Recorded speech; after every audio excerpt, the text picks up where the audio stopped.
برکتاں عطا فرما دیندے ہن یہ زکات دا نصاب کی ہن ایک بندہ ہوئے کہ جڑا زکات دا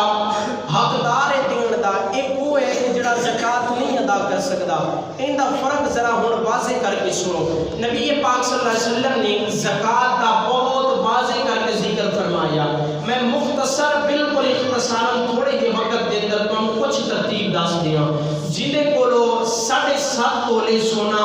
یا 52 تولے چاندی ہے ان دے اوتے زکات دینا واجب ہے تقریباً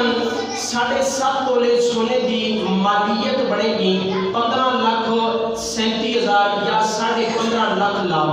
تے اتنی رقم ہوئے کسی کول یا اگر اتنا رقم دی کوئی چیز ہوئے تے ان دے اوتے زکات دینا واجب ہے ہاں الغرض کہ کسی دے کولو 2 تولے سونا ہے یا 1 تولہ سونا ہے یا نقدی ہے 50,000 روپیہ سونا بھی ہے پھر دونوں چیزاں دی نقدی بنائی جائے گی دونوں چیزاں دے پیسے بنا کے وہ 52 تولے چاندی تے تقسیم کیتے جان گے اگر چاندی دی مقدار دے برابر ان دی رقم پہنچ گئی تے پھر اس بندے تے زکات دینا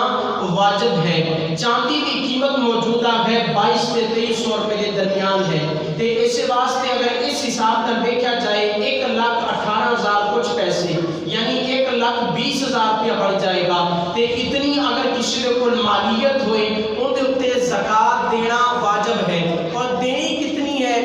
100 روپے دے اپنا 1,000 روپے دے پیچھے 2.5 روپے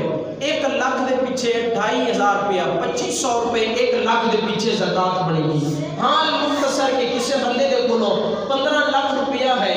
تے پھر اون دے وچوں انہیں 10 لاکھ روپیہ قرضہ دینا ہے بقایا اون دے کول 5 لاکھ بچ رہے اگر تا اون دے کولو تجارتی قرضہ ہے پھر اون دے اوتے زکات دینا واجب ہے اگر اون دے کولو تجارتی قرضہ نہیں بلکہ اپنی کوئی قابض ضروریات کا قرضہ ہے پھر وہ رقم کٹ لے گا بقایا رقم جڑی 5 لاکھ بچے گی اس رقم دے نال حساب لائے گا اگر وہ رقم 52 تولے چاندی دے برابر ہو جائے یا 7.5 تولہ سونا دی قیمت تک پہنچ جائے پھر ان دے اوتے زکات دینا واجب ہے ورنہ زکات